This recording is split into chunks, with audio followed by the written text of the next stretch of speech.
Presenting the transcription feature, Superman. Look, up in the sky. It's a bird. It's a plane. It's Superman. Yes, it's Superman, strange visitor from the planet Krypton, who came to Earth with powers and abilities far beyond those of mortal men. Superman, who can leap tall buildings at a single bound, race a speeding bullet to its target, bend steel in his bare hands, and who, disguised as Clark Kent, mild-mannered reporter for a great metropolitan newspaper, fights a never-ending battle for truth and justice. But before we join Superman, listen. And now to our story. With Comanche Joe dead from bullet wounds, all hope of proving Tumbleweed's ownership of the ranch the wealthy Indian gave him seems to be gone. Taking advantage of the situation which he created, Abner Cheney, local banker, has caused Tumbleweed's arrest on charges of fraud, claiming that Tumbleweed borrowed $15,000 from the bank, offering as collateral land he did not own. As our story continues today, Tumbleweed, on the advice of Clark Kent, has permitted himself to be taken to the Lost Valley Jail. In the meantime, Kent and young Jimmy Olsen are headed for the Comanche Indian Reservation, where a 3-day burial ceremony is now taking place. Passing through a deep, rocky arroyo, the horses slow down to a sure-footed walk. Listen. Why are we going to the reservation, Mr. Kent? I've been waiting for you to ask that question. Evidently, your bump of curiosity isn't as big as it used to be. We're going to have a talk with poor Comanche Joe's old father, the chief. I'm going to try and convince him that his son gave Tumbleweed the ranch. Oh, what good will that do? Well, according to Indian law, the property of a deceased warrior goes to the tribe. But Comanche wasn't a warrior, Mr. Kent. He went to college and spoke perfect English. No, every member of the tribe is a warrior.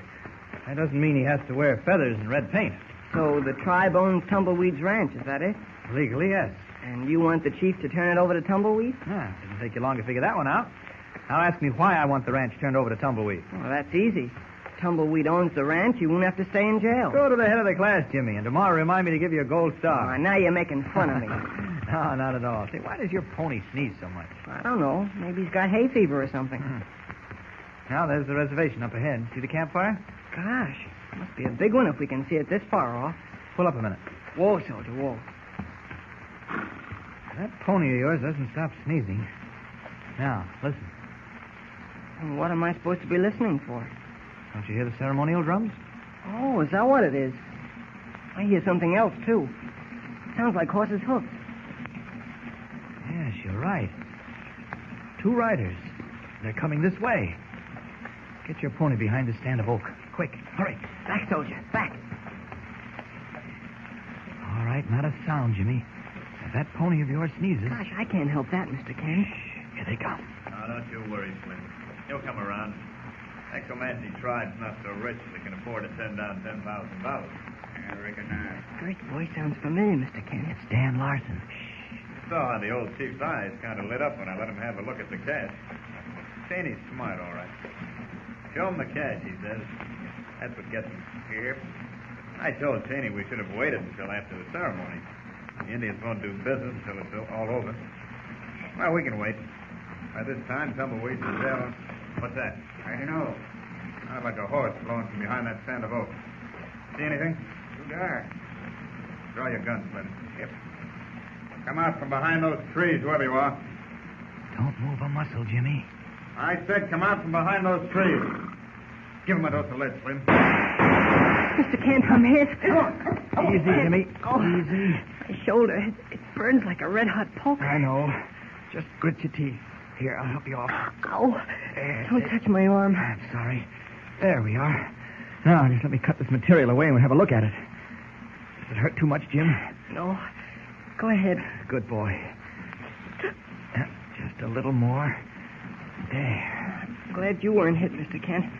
Tumbleweed needs you. Well, he needs you too, Jimmy. A little thing like a bullet wound isn't going to keep you down, is it? I hope not. But I feel awful weak. Steady. My head is... Oh, poor kid. Fainted from the shock. Well, the wound doesn't look very serious, but I think I'd better get him back to the ranch in a hurry.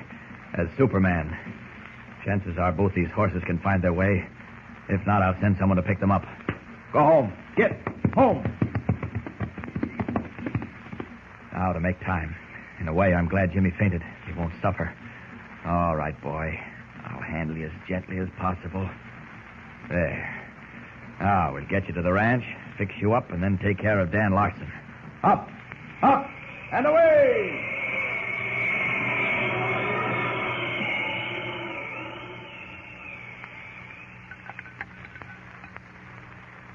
How about a little more of this eggnog, Jimmy? Oh, gosh, haven't I had enough nourishment? It's coming out of my ears. All right. How do you feel? Like someone put me through a ringer. Well, here's what did it. Oh, is that the bullet that went into my shoulder? Nothing else but. Well, let me see it. Here, wait now. Don't lose it. Pretty heavy. Yeah. Guess I'm lucky it hit my shoulder. Oh, how'd you get it out, Mr. Kent? That's a professional secret, Jimmy. As a matter of fact, it fell out when I dressed the wound. Can I keep it to show the fellas back in Metropolis? When I'm through with it, you can. Oh, what are you going to do with it, Mr. Kent? And Jimmy, this little piece of lead may hang our friend Abner Cheney and his right-hand man Larson. I don't get it. Ever hear the word ballistics? Sounds familiar, but I don't know what it means. Ballistics is the science of arms and ammunition, Jimmy. The weight of bullets and the firing force of powder and things like that. Ballistics experts have proven that no two guns fire a bullet the same way. Look, you see the mark on this bullet where the lead's rubbed away? Uh-huh, like it was dug out. Exactly. The rifling inside the barrel of the gun dug it out. And every bullet fired from that gun will have the same mark. Oh, I still don't see how that's going to hang Cheney and Larson. Well, it will if Cheney and Larson were responsible for Comanche Joe's murder. And if the same gun that fired this bullet at you was used to kill Comanche Joe. But how can you find that out? By matching this bullet against those that killed Comanche. If any of them are dug out and are like this one, we've got a case. An airtight case. Well, how come you're so sure now that Cheney and Larson are mixed up in it? You remember the conversation between Larson and that man he called Slim as they were riding through the arroyo? Oh, I couldn't hear much of it. Well, I heard it all. Cheney had evidently sent Larson to the reservation to buy Tumbleweed's ranch for $10,000 cash.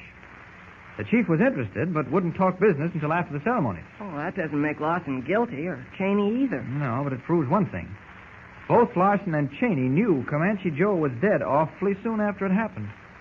We scarcely had time to get the body to the reservation and return to Tumbleweed's ranch when Cheney paid us a visit. He knew about it then. How did he find out? I guess you're right. Yeah, we'll see. You better get some sleep. I've got a little to do. Oh, at this time of night? There's something I want to check up on. And here I am flat on my back. What a break. Well, I'll tell you everything in the morning. Good night, Jim. Good night. Don't get into any trouble without me. I won't. Night. Night. Now, back to the Comanche reservation. As Superman. Up, up, and away! Streaking through the night, Superman heads back to the Indian reservation, where the body of Comanche Joe lies in state, as his tribesmen do him final honor. Meanwhile, back in Lost Valley, a dim light burns in the office of Abner Cheney, president of the bank. Hunched in a chair, he listens attentively as Dan Larson reports on what happened. You'll get the ranch all right once the ceremonies are over, Cheney. When I flashed that roll of bills, the old chief's eyes almost popped out of his head. I figured it that way. And that's how it worked. Now for something else. On our way back, we took the shortcut through the Buzzard and Arroyo. Yes? Someone was hiding behind a stand of oak. We heard a horse blowing. What do you mean, hiding? I called to whoever it was to come out. The horse blew again, and Slim fired 3 times. Somebody got hit. But we didn't wait to see who. You're too free with guns, Larson. You're a killer at heart. You've got no right to say that. I've got every right. You told me you were going to keep Comanche Joe under wraps for a few days. Why did you shoot him? He tried to get away. Slim had to stop him. Yeah, with bullets. You don't know any other way, do you? I tell you, it couldn't be helped. I knew I should never have started with you, Larson. But we're in so deep now, we might just as well be in a little deeper. We've got to get rid of Tumbleweed Jones. He's dangerous. Somehow he'll track Comanche's killing to me if it takes him 10 years. He shouldn't be any trouble. There are no guns this time. I've got it all arranged. Connors is guarding him down at the jail. Now, you and Leif, wearing masks, will break in, make out like you're overpowering Connors, and Shanghai that smart aleck cowhead. And then what? There's an old horse tethered behind the bank building and a length of rope hanging on the saddle pommel. Tie Jones to the saddle so he can't get loose. You following me? Sure. All right. Now, this is the important part. You know that quicksand pit in the hollow over behind the river? I know it. Lead the horse to the pit, give him spurs, and let him go. With Tumbleweed roped to the saddle. Of course. You figure that's better than guns? Maybe it's not better, but it's quieter. Mm-hmm. Now, here are the masks. Make sure nobody spots you. Now, go ahead. I don't like this job. That's too bad. Don't forget, Larson, I know a little too much about you. Enough to put you away for good. I'm not forgetting. All right, then get going. I said I didn't like this job. And I said get... Put that gun up, Larson. No, Cheney, I'm through. I'm pulling stakes and going back east. I've had enough. Put that gun up, you chicken-livered fool. I'm through, I tell you. I know what happens to everyone who mixes up with you, Cheney. I know where they end up. Shut up! You forced me into this by threatening me with something that happened years ago. If I'm a killer, you made me one. Don't come any closer, Cheney. I'm warning you. Gun in hand, Dan Lawson faces the towering figure of Abner Cheney, hurling defiance into the unscrupulous banker's dark face. The thieves have fallen out, and Tumbleweed's fate depends on who survives.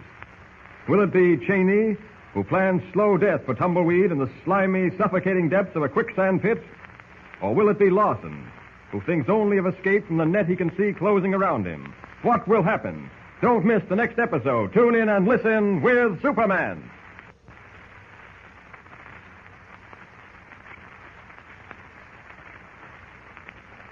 Don't forget, tune in again for the next thrilling episode with Superman. Look, up in the sky. It's a bird. It's a plane. It's Superman. Superman is a copyrighted feature appearing in Action Comics magazine. Welcome back. Well, Larson might be a killer, but good for him in having a lot more gumption, as well as common sense, than so many henchmen who get roped into these sort of schemes in these type of series, while the mastermind gets everybody around them killed or sent to prison. Now, it'll be interesting to find out whether Larson is able to make good on this. You'll have to listen to the next episode. Now, if I sound a little bit different, I should note that I am kind of covering for my past self. I'm recording this in 2024. The episodes, of course, are from 2010, but when I was uploading these to YouTube, I found out that closing commentary for this episode was missing, and instead you had the opening commentary for the previous episode. And it hadn't got fixed. I don't know, might have gotten fixed at the time, but not in the backup that I have. I went ahead and corrected it so you don't have to listen to that whole thing again.